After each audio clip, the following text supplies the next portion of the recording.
In this video, I will show you how to write and how to type plus using your keyboard. So here guys, you will see the key plus.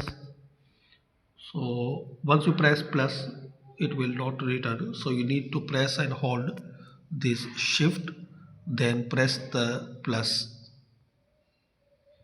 So shift and press the plus on your keyboard. So you can write it.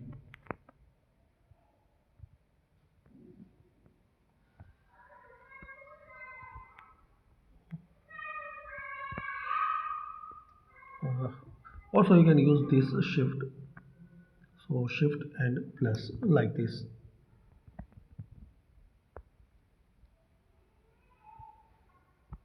Without the shift, you can write the equal sign, but if you need to write this plus, you have to press this together.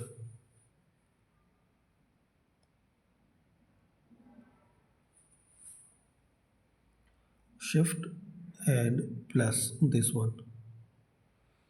Now write it. Press and hold shift, then this plus one.